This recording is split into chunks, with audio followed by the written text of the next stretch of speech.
प्रदेश के गृह मंत्री का पद संभालने के बाद आज पहली बार जबलपुर पहुंचे नरोत्तम मिश्रा ने यहां अपराधों की समीक्षा बैठक की। बता दें, पुलिस अधिकारियों को अपराधियों पर नकेल कसने के निर्देश देने के बाद नरोत्तम मिश्रा यहां मीडिया से मुखातिब हुए। नरोत्तम मिश्रा ने कहा कि प्रदेश में नक्सली गतिविधियों को रोकने में सरकार को बड़ी सफलता मिलेगी और नक्सली कितनी कोशिश कर लें, लेकिन उन्हें प्रदेश के जंगलों के कोर एरिया में घुसने नहीं दिया जाएगा। कांग्रेस पर निशाना साधते हुए नरोत्तम ने कहा कि एक दौर था जब दिग्विजय सिंह ने शासन काल में प्रदेश में डाकू के गिरोह और नक्सलियों का खौफ हुआ करता था, लेकिन आज का दौर दूसरा है, जहां नक्सलवाद काबू में है और डाकू का सफाया हो चुका है।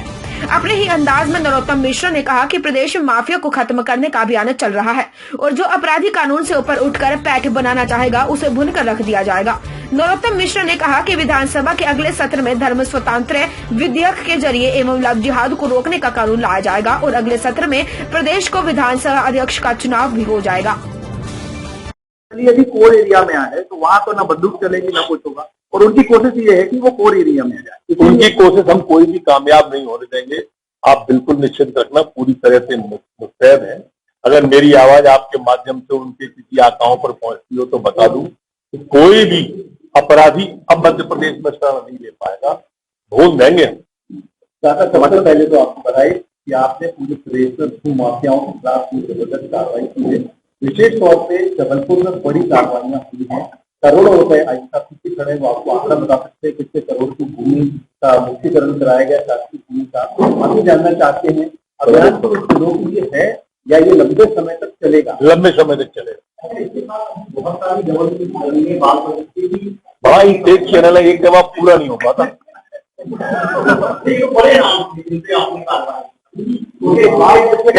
कैंचियों की बात है क्यों करे, अजगरों की करो ना। की बात करें तो अपना नाम पूरा बता मेरे को। क्या छाट डाल के सवाल ला रहा है।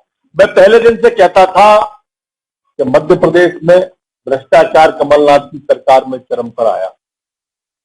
वल्लभ भवन दलालों का अड्डा बन गया और मध्य प्रदेश की सरकार सदी की भ्रष्टतम सरकार है, ऐसा मैंने पहले कहा। लेकिन आज मैं कहता हूं कि मध्य प्रदेश के सर्वश्रेष्ठ सदी के सबसे भ्रष्टतम मुख्यमंत्री कमलनाथ जी थे, ऐसा मैं नहीं कह रहा है, अप्राइजल रिपोर्ट में आया।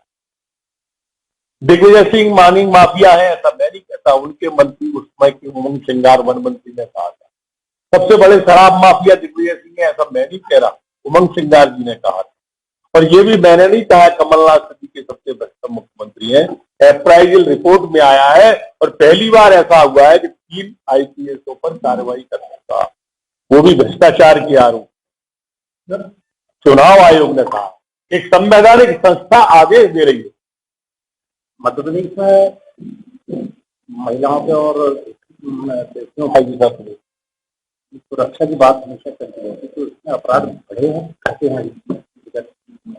अपराध को हमारा घटाने की कोशिश है और मैं समझता हूँ कि हम घटा लेंगे इस साल से। फर्जी कंपनियां यहाँ पर दिख रही, जैसे जबलपुर एक एग्जाम्पल है, जबलपुर पब्लिकेशन करोड़ों रुपए लेकर जबलपुर में भाग गई। काय की कंपनियां, उसको थोड़ा सा एक्सप्लेन कर दो। कंपनी कई प्रकार की होती है, सबसे ज्यादा कायमी पिछले 6 महीने के अंदर इन कंपनियों के ऊपर मध्य प्रदेश में की गई। इन पर कार्रवाई भी हुई है और कायमी भी हुई है और लोग गिरफ्तार भी हुए हैं। आप आजादी से बाद से इन 6 महीने के पहले का रिकॉर्ड देखेंगे तो इन 6 महीने का आप ज्यादा पाएंगे। अगर आप भी कोई मेरे को लिखित में डॉक्यूमेंट देंगे तो मैं आज ही निर्देश देके जाऊंगा कार्रवाई का।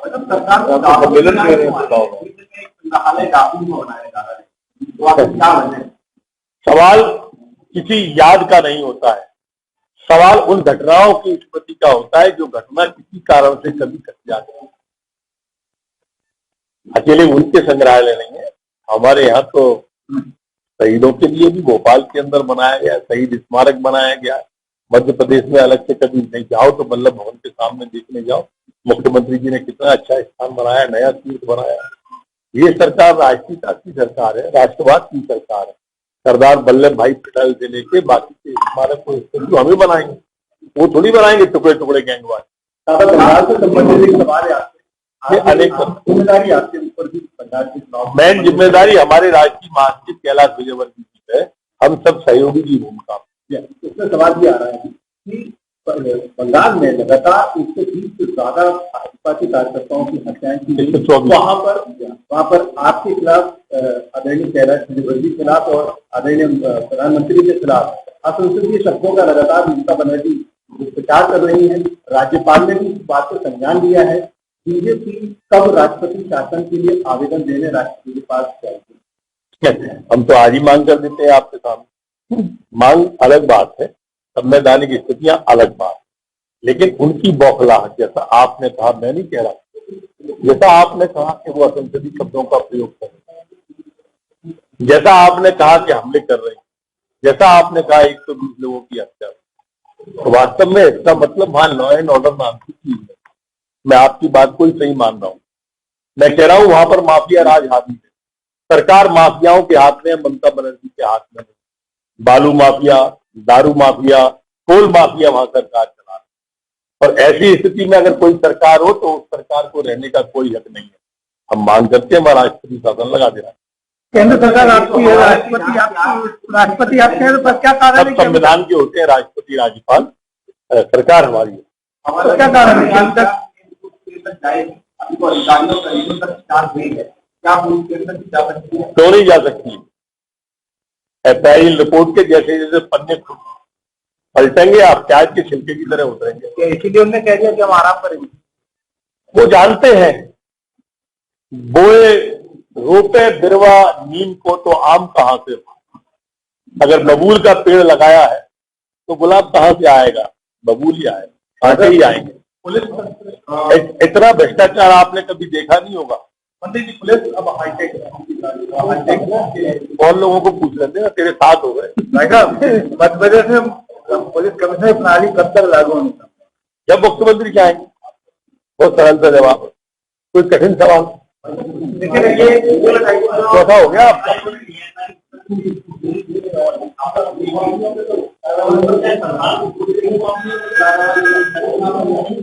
दोनों तो होगी, कोई नहीं बचेगा, बचेगा कोई नहीं। ये शिवराज सरकार है या कानून का राज है?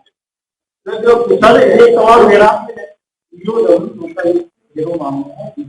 अनुमति नहीं मिली है, इसके ऊपर सरकार कुछ करने जाती है, के मामले ज्यादा जांच हो गई। ये दोनों ईओडब्ल्यू और लोकायुक्त मेरे विभाग के अंतर्गत नहीं, जीडीए के अंतर्गत आते हैं। फिर भी अगर कोई विषय आप मेरे संज्ञान में लाओगे तो अनुमति करता हूं। चावल घोटाला चर्चा में है, बालाघाट में जो भी ईओडब्ल्यू रिपोर्ट पेंडिंग पड़ी हुई है, और माननीय मुख्यमंत्री ने भी बोला था कि कोई घोटालाबाज नहीं बनता, लेकिन अभी तो ईओडब्ल्यू पूरी रिपोर्ट ही नहीं कर। तो यही बोलेंगे, आप क्या चाह रहे हो, कुछ और बोले?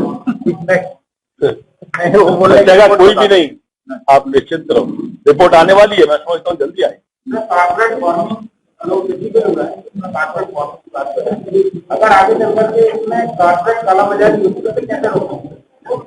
संभावनाओं पर तो पूरा आंदोलन चल रहा है, आप संभावनाओं पर सवाल कर रहे हो। ये इस देश का दुर्भाग्य है कि इस देश के अंदर जो टुकड़े टुकड़े वाली गैंग है वो संभावनाओं पे आंदोलन कर रही थी। सीएए लेके आए, अब सीएए आया तो लोगों ने कहा कि आपको 3 पीढ़ी तक के कागज दिखाने पड़ेंगे, और नहीं दिखाओगे तो पाकिस्तान भेज देंगे। लोगों ने व्हाट्सएप पे चुटकुले बना दिए, 3 पीढ़ी के कागज कहां से लाए? 3 पीढ़ी के कागज बकरी खा गए और अबू बकरी को खा गए। अब कागज कहां से आए? ऐसे किससे आए? लेकिन क्या आज तक किसी से कागज मांगे? अब 1 साल से ऊपर हो गया, क्या आज तक कोई पाकिस्तान गया? सिर्फ संभावनाओं पे आंदोलन कर दिया कि पाकिस्तान भगा दिए जाए। ये आंदोलन भी कमोबेश किसान आंदोलन जो सवाल किया मेरे मित्र ने, वो वही है कि देश की मंडियां बंद हो जाएंगी, देश के अंदर किसानों को एमएसपी बंद हो जाएगी। हम चीख चीख के कह रहे हैं, हमारे कृषि मंत्री नरेंद्र सिंह तोमर जी कह रहे हैं, प्रधानमंत्री कह रहे हैं, पर मानने को तैयार नहीं। क्यों? क्योंकि पीछे जो लोग बैठे हैं वो भारत तेरे टुकड़े होंगे इंशाअल्लाह, इंशाअल्लाह। भारत की बर्बादी तक जंग हमारी जारी रहेगी। अफजल हम शर्मिंदा है, तेरे कातिल जिंदा है। तुम कितने अफजल मारोगे, हर घर से अफजल निकलेगा। ये वो लोग हैं, और हम वो लोग हैं कि हम घर में घुस के मारेंगे जिस घर में अफजल निकलेगा। बहुत धन्यवाद। अपने आसपास की हर छोटी बड़ी खबर देखने के लिए हमारे चैनल पुलिस ब्यूरोक्रेट्स न्यूज को बेल आइकन दबाकर सब्सक्राइब करें, जिससे आपको हर खबर समय से मिलती रहे। अधिक जानकारी के लिए हमसे संपर्क करें। हमारे कॉन्टैक्ट नंबर हैं 9039011886 एवं 9770229999।